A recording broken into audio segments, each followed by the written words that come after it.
বন্ধুরা সবাই কেমন আছে? শঙ্কর রান্নাঘরে সবাইকে স্বাগত। আজকে আমি সজনে ডাঁটার আচার বানাবো। কিভাবে বানাই চলুন দেখে নিয়ে যাই। পুরো ভিডিওটা দেখার অনুরোধ রইল। বন্ধুরা আজকে আমি সজনে ডাঁটার আচার বানাবো, তার জন্য কি কি নিয়েছি আপনাদেরকে দেখিয়ে দিচ্ছি। প্রথমে নিয়েছি ডাঁটা, 5 ফোড়ন, শুকনো লঙ্কা, ধনে, সর্ষে, জিরে, বিট নুন, সাদা নুন, চিনি, একটা গোটা আম নিয়েছি, সরিষার তেল, ভিনিগার। আগে থেকে আমি ধুয়ে শুকনো করে রেখেছিলাম। এবার ডাঁটা কেটে নিচ্ছি। এই ছুরি দিয়ে প্রথমে ডাঁটা কেটে নিচ্ছি। আপনারা চাইলে বটি দিয়েও কেটে নিতে পারেন। আচার হবে যেহেতু আমি ডাঁটার খোসা ছাড়াবো না।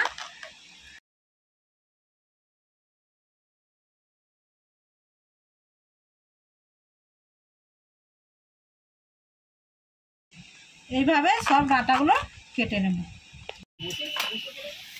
বন্ধুরা সব ডাঁটা আমি কেটে নিয়েছি। এবার আমি তেলে ভেজে নেব। কড়াইতে আমি সরিষার তেল দিয়ে দিচ্ছি। কড়াই ডাঁটা দিয়ে দিচ্ছি। ডাঁটাগুলো ভেজে নেব। প্রথমে আমি ভালো করে ডাঁটাগুলো ভেজে নিচ্ছি। ডাঁটাগুলো এবার ভালো করে ভেজে নিয়েছি। দেখুন বন্ধুরা, ছাঁকা তেলে ভেজে নিয়েছি। এবার ডাঁটাগুলো তুলে দিচ্ছি।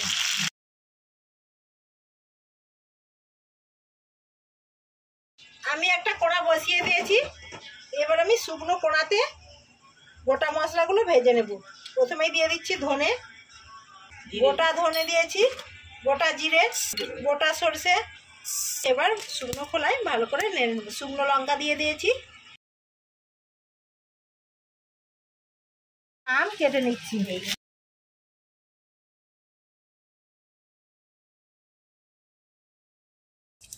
সব মশলাগুলো আমি শিলেতে গুঁড়ো করে নিচ্ছি। প্রথমে 5 ফোড়ন, কালো জিরে দিয়ে দিচ্ছি। 1/2 চা চামচ পরিমাণে হিং দিয়ে দিচ্ছি। এবার আমি হলুদ গুঁড়ো দিয়ে দিচ্ছি 1 চা চামচ। আমটা ভালো করে ভেজে নেব। বন্ধুরা দেখুন, আমটা আমি ভালো করে ভেজে নিয়েছি। আর ভেজে রাখা ডাঁটা দিয়ে দিচ্ছি। ভেজে রাখা মশলাগুলো গুঁড়ো করে নিয়েছি। এবার আমি দিয়ে দিচ্ছি। গুঁড়ো করে রাখা সব মশলা দিয়ে দিয়েছি। 1-2 বার ভালো করে নেড়ে চেড়ে নিয়েছি। স্বাদ মতো 2 রকমের নুন দিয়ে দিচ্ছি। আগে সাদা নুন দিয়েছি, এবার বিট নুন দিয়ে দিচ্ছি। স্বাদ মতো নুন দিয়েছি। এবার স্বাদ মতো চিনি দিয়ে দিচ্ছি। আপনাদের বাড়িতে যেমন ঝাল মিষ্টি খায় সেই রকম পরিমাণে আপনারা চিনিটা দেবেন।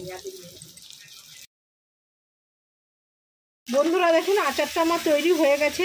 সজনে ডাঁটার আচারটা আমি ঠান্ডা করে নিয়েছি। এবার আমি 1 চা চামচ পরিমাণে ভিনিগার দিয়ে দিচ্ছি, যাতে অনেক দিন পর্যন্ত সংগ্রহ করে রাখা যায়। একটা আমি আচারটা বয়ামের মধ্যে ভরে রেখে দেব।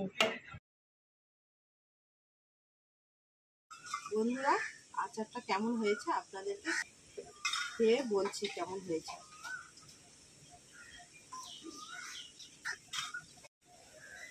বন্ধুরা আচারটা টক মিষ্টি ঝাল খুবই সুন্দর লেগেছে এবং আপনারাও বাড়িতে এই রেসিপিটা ট্রাই করবেন।